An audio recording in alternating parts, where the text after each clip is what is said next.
Nasa linya ngayon si Colonel Analiza Armesa, ang Chief PIO ng PNP in Region 8. Good morning po, Colonel. Yes, Sir Ted. Good morning po. Salamat sa panahon. Unahin ko lang po itong issue dyan sa Tolosa National High School. Pwede ba namin malaman yung pong pagtukoy dito sa babaeng estudyanteng ito, paano po naggawa ng PNP? Nag-conduct po ng validation and assessment sa report po na na-received, and pinuntahan po yung lugar and eskwelahan, and they have interviewed the teachers and talked to the parents. So, yun po. And dito ho naman, tukoy na yung pinost nitong batang ito ay nabasa po namin ito, pawang threat po lamang ito. Na-establish ho ba kung bakit niya nagawa iyon? Yes, sir. That's correct po, sir. And according sa validation ng ating kapulisan, meron silang family problem, and gusto lang niyang mapapansin. Gusto lang pong magpapansin. So, can we just put it in the right context? Ano po, doon sa balita na napigilan ang sinasabing pamamaril dito po sa Tolosa National High School dahil po dito sa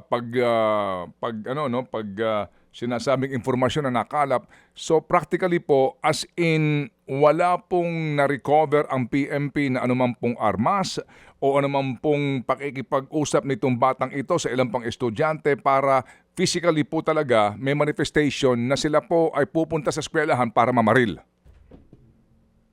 Yes po, that's correct po. It is confirmed, sir, that there was a threat message na nag-circulate sa media. However, upon further assessment, na-establish po natin na yung post na yun na may threat, wala pong really actual or imminent threat sa public or anyone. Opo, wala ho talagang physical manifestation maliban lamang po doon sa threat, sa post niya na threat sa social media, no? Yes po, sir. Opo, yes sir. Yes ma'am, para ho klaro kasi yung mga kababayan ko doon natatakot na nga po, pati yung eskwelahan, yung pagpasok ng mga bata sa school. Yan po kasi yung effect nito kapag may ganun pong uri po ng anunsyo at informasyon na may actual physical threat. So, ma'am, nasaan po ang batang ito ngayon? Nasa custody po ng kanyang mga parents. Opo. Pwede ho bang maipaliwanag lang natin bakit po matapos ang pagtatanong agad pong hinayaan na yung mga magulang po ang kumanlong sa bata, considering po na meron siyang threat na ginawa? Ano ho ba naging basis ng PNP para gawin po iyon? Actually, sir, nag-coordinate po tayo sa MSWDO, Municipal Social Welfare and Development Office, for appropriate intervention sa bata, considering na merong ganun siyang pinost. However, yung custody niya is with the parent. Although sa ilalim po ng ating umiiral nga po na Juvenile Justice and Welfare Act, meron din naman poder yung DSWD na umusisa at tanong-tanongin pa ho yung bata, pero yung nga, wala talaga siyang criminal liability kasi po 14 anyos pa lang po ito. That's correct, sir. Okay, sige. So, sa ngayon po, ma'am, yung pong sa Tacloban City, gusto lang ho namin talagang maliwanagan, nasaan po itong si Rod at si Nash? Sino ho ang kumakanlong sa kanila? Sir, na-turn over na po natin ang dalawang CICL sa custody ng City Social Welfare and Development Office. And as far as we know, yung CSWDO naman ay nag-request ng temporary custody ng dalawang bata sa RRCY in Tanawan, Leyte. Okay, so hindi sa Gingoog City? Hindi saan, sir? Kasi po may mga reports sa iba pong lugar outside of Leyte, dinala yung dalawang bata. So ma'am, Tanawan City, bahay Pag-asa, kumbaga. Tanawan Leyte po, sir. Apo, Tanawan Leyte, Tanawan Leyte, bahay Pag-asa. It's not a bahay Pag-asa po kasi, sir, but it's a center for youth. CICL. Okay. Sige. So, regardless po sa pagtawag ng pangalan dito, pero ito po ay isang regional Rehabilitation Center Rehabilitation. managed by what? LGU or DSWD? It's by DSWD po. Okay, DSWD po ang siyang nangangasiwa at may control doon sa facility. Yes, sir. Okay. Bakit po hindi sa Tacloban? Wala pong ganitong facility, wala pong bahay pag-asa or rehabilitation center for youth offenders ang Tacloban City? Wala pong bahay pag-asa ang Tacloban. They have a facility for youth offenders. However, they decided it's the CSWDO, I think, who decided na dun sa RRCY temporarily. Kasi po may report na actually talagang walang bahay pag-asa in the city of Tacloban. Yes, sir. Pakilakas po, ma'am. Yes po, sir. Wala Okay. pong bahay pag-asa pa Okay, ang opo. Tacloban. Yes, ma'am. Kasi nga po, that's another issue. Itong ang moving forward po, yung kahandaan ng lahat ng LGUs sa pasilidad po for youth offenders. Alright, ito pong dalawa, si Rod at si Nash, ma'am, nandoon sa iisa pong center. Yes, sir. Alright, sila po ay, we presume, separate po ang kanilang confinement. Yes, that's true, sir. Separate po. Hindi po sila dapat na sa mag-isang room or Hindi sila, kumbaga, hindi sila magkasama sa isa pong silid. Ma'am, yung pong filing ng criminal charges against Rod, kailan po gagawin daw ng PNP? Nagawa na ho ba ito? Yes, sir, nagawa na po, na-file na po ang criminal complaint against Rod. And then, meron ho bang feedback na tayo doon sa prosecutor? Wala pa po as of now, sir. I think they are still conducting the assessment and evaluation. Okay. At ito But we'll give updates, sir. Apo, yes ma'am, on that. yes ma'am, we understand. At ito pong kasong ito ay didinggin sa Tacloban City Family Court. Yes, sir. That's correct, sir. Alright. Ma'am, yung pong sinasabi na text messages itong dalawang ito, meron po ba kayong update doon po sa authenticity nito at kung sakasakali po paano magagamit na ebidensya yung mga telepono ng mga bata? As of now, sir, kasi waiting kami sa court order for the conduct of digital examination. So wala pa po kaming update, wala pang examination na kinanda. Opo. Doon po sa firearm na 38 caliber, ano ho ba ito? Paltik ho ba ito na klase ng baril? Saan ba talaga nanggaling ito para lang ho natin maiklaro? It's registered to a security agency based in Cebu.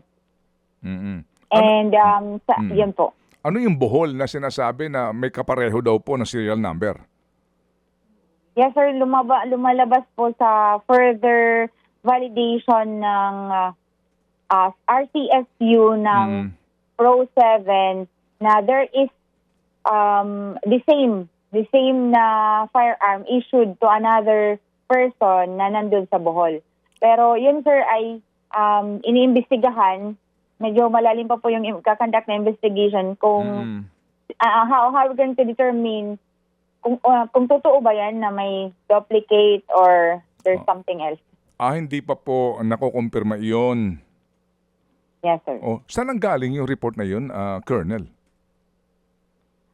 From RCSU 7, Regional Civil Security Unit. Opo. Ng PNP Cebu, kumbaga. Yes, sir. Yes, sir. Okay. Ma'am, yung pong ownership nung barel nitong si Rod na 38 caliber, established na po nasa lolo ito talaga? Yan, sir, ang lumabas sa investigation namin.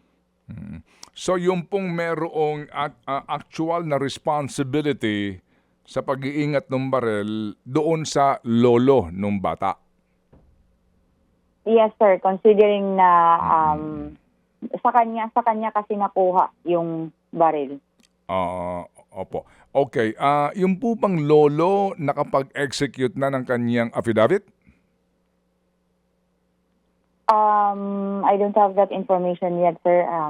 I'll ask the investigator pa. Opo, yes ma'am. And then, ma'am, yung pong policewoman na nandyan kaninyo, nasa Kampitik po itong, sa Kandahog po itong ngayong policewoman sa inyong kampo? Sa Kampitik po, sir. Yes, sir. Sa camp namin. Opo, nandyan po ngayon sa inyo. Alright, ma'am, yung, ano po ang actual na kanya po ngayong sitwasyon? Saan ba siya naka-assign actually si policewoman? Actually, sir, naka-assign siya sa support unit ng PNP. Hindi po siya an organic member of Police Regional Office 8. Oo. Hindi ho ba siya nakapasa po sa bar exam at abogado? So, yun ho bang kanyang designation hindi nagbabago? Ganun pa rin po? That's true, sir, na she's a lawyer. But with the situation nga, sir, na-terminate na po ang kanyang designation. Alright. So, ma'am, sa ngayon po, siya ay under preventive suspension ho ba o just confinement lang muna o restricted? Ano ho ba ang official po na ganyan, na status nito pong policewoman? She is under restrictive custody. Okay. Restrictive custody, kasi abogada ito, no? I'm sure she knows her rights, no? So, sa ngayon po, hindi siya maaaring lumabas ng kampo o pwede niya pong pasyalan yung kanyang pamangkin o ano man po, umuwi sa kanilang bahay. Hindi po, sir. Restricted po siya sa loob ng camp. Okay. Ma'am, alam po namin na mayroon pong administrative proceedings ngayon na kinakaharap itong si attorney, no? Itong si staff sergeant, no? Pero yung criminal aspect, yung pong possibility of a criminal offense, yung pong negligence niya that resulted in this crime, meron na ho bang update doon? Yan, sir, kasama po yan sa dinidetermine sa administrative investigation. Kasi nagkaroon na ng parang fact-finding and gathering of information. So, nag-start na po kasi ang admin investigation. So, titingnan nila po natin kung ano magiging result and if magkakaroon ba ng aside from the admin liability ay magkakaroon ng criminal liability. Okay, Colonel. Colonel, meron po din kasing kumalat na magkasama po yung si tita at saka yung offender sa isang firing range.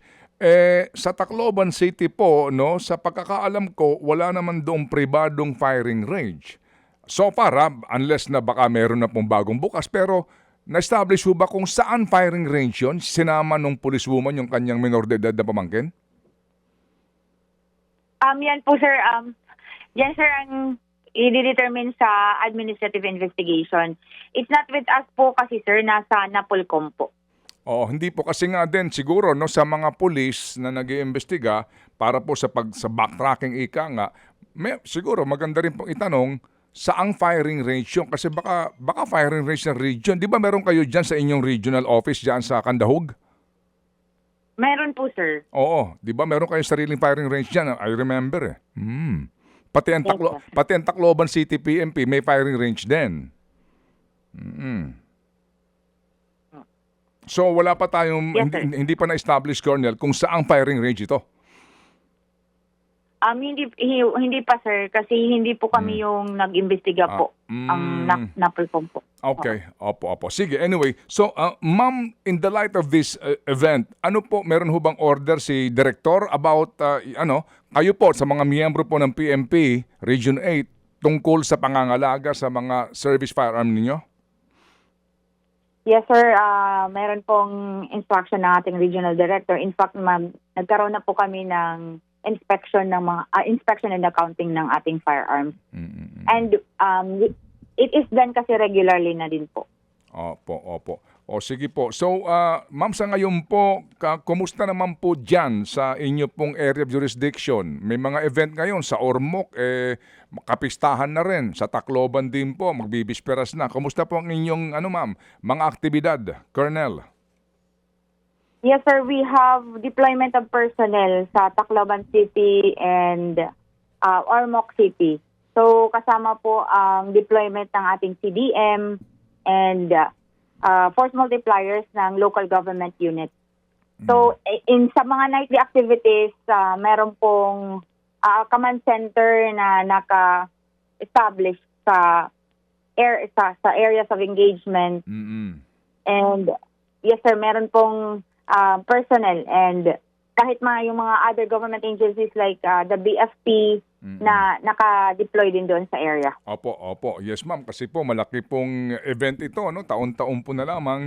Looking forward po naman ang ating mga kababayan dyan sa Ormoc City at maging sa Tacloban in Leyte dito po sa kapistahan na ito. Malungkot nga lang po dahil sa may nangyari pong trahedya. So, damo nga salamat sa imo, ma'am, ha, sa iyong panahon na binigay po sa aming programa. Damo nga salamat, sir. Opo, thank you, Colonel. Si Colonel Annalisa Armesa, ang pinuno po ng PIO sa PNP in Region 8. It's Samar and Leyte provinces. Covering po yan po ay covered ng Region 8 PNP.